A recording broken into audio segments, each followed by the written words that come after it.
Hi, this is Bug Moore. I'm in my hotel room in Edmonton waiting to go to my next event in Vancouver. In the meantime, I wanted to make a quick video with 4 things you need to ask for your next event. So let's say you're going to be doing your next event at a conference venue in a hotel or similar venue. There's some things that you need to know, because in my experience, communication is actually very terrible in hotels. So don't tell them that. Anyway, so number 1, you want to assess the size of the stage and screen you need. Now, you're always usually going to need a stage so people can see the audience can see the people on stage and see the podium and stuff like that. And very often you're going to need a screen, especially if somebody's going to do a corporate presentation, PowerPoint demonstration, whatever. A screen you'll need. Sometimes you need to import the screen. Sometimes the screens are in the room already with optimal viewing distance, etc. But let's say you're importing screens. Some things you have to know, like the width of the room. Are they going to accommodate 4x8 stage decks when you put 4 of them in a row, which means 4, 8, 16, 24 feet across, 4, 8, 12, 16 feet across, sorry. And then you have like maybe fast fold screens with trusses and dress up kits, which 6x8 screen is going to be 8 feet wide, plus with the legs, I believe is the terminology, on the sides for the dress up kit. You're going to need maybe 1.5 feet on either side, plus the valance that goes over the top to make it look pretty. You're going to need maybe close to 1 foot above that. So you don't want to hit any sprinklers on low ceilings. You want to be able to make sure the screen's going to fit in the space beside the stage or on either side of the stage, because sometimes you might want to use 2 screens and not just 1. So in my experience, like a 7.5 by 10 fast fold screen in a hotel conference room won't fit with a low ceiling. It just won't fit. So you need to go with maybe a couple of 6x8s instead of one 7.5 by 10. So you need to know the size of the stage and the size of the screen. How high is the stage going to be? At a certain height, you need steps. Legally and ethically, you need steps at a certain height. So you have to assess that. Next point. How noisy is the room next door going to be? So let's say they draw an air wall, and let's say it's a big banquet hall, but they chop it into 3 rooms for your event. So you have your own sound system, your own stage, etc. But they put an air wall up, meaning they pull the air wall out of the wall, and it doesn't have any electrical. It might have a door. It's not the best noise reduction. You might have a noisy event. One time we had an event with bagpipes going off a couple of doors away, and everybody could hear it. It disturbed the event because people couldn't hear the presentations properly. Well, maybe they could hear them, but they were getting distracted by the noise down the hall.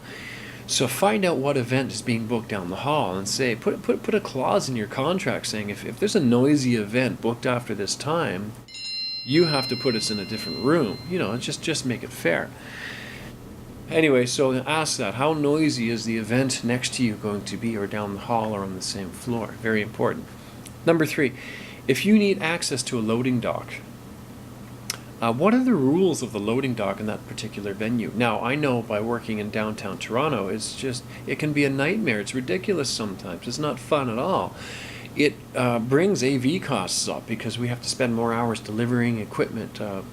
Some places have such strict rules, and they share elevators, that you can't get the gear up on the floor that you need it to on time. One King West, it has like a 2-vehicle loading bay, and sometimes, very often, I've gone up to the Austin Gallery on the 12th floor to set up an event, stage decks and everything, and screens and all that kind of stuff, and it's very difficult to get up to the 12th floor. You don't just bring it up, you have to go through the freight elevator. But now they actually have a freight elevator operator, which you have to go through. So you can't even operate the elevator on your own anymore. So it's a real hassle. So find out about that stuff. Loading dock rules. It can be very annoying. It could be very costly because it's going to add extra hours to set up and strike.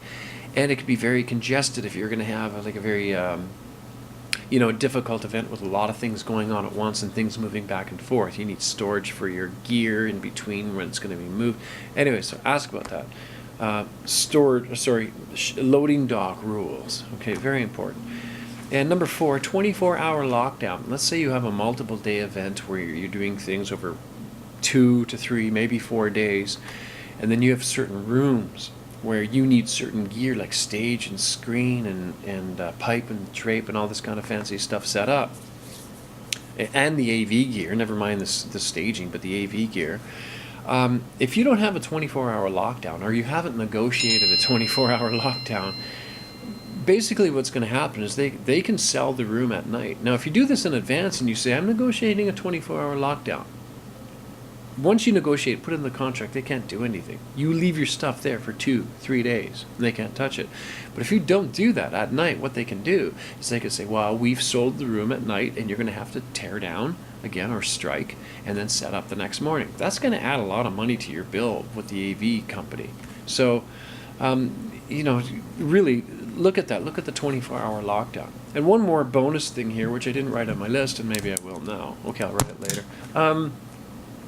If you use a combination of on-site audiovisual plus outside audiovisual, you can negotiate certain things. Like if there's an event going on right after your event and they need the same gear, you could say, listen, I'd like to rent staging and screening off you, and since you're already going to set it up, why don't you set it up once and I'll pay half price or something like that.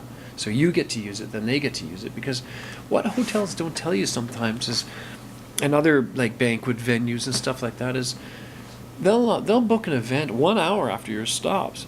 So that gives you an hour and your team 1 hour to strike everything. But if the next event starts 1 hour after yours, they have to set up too. I was caught in a few situations where a meeting planner didn't negotiate or ask this stuff, and we had an hour to strike. It was an hour and a half strike, okay, but we had an hour.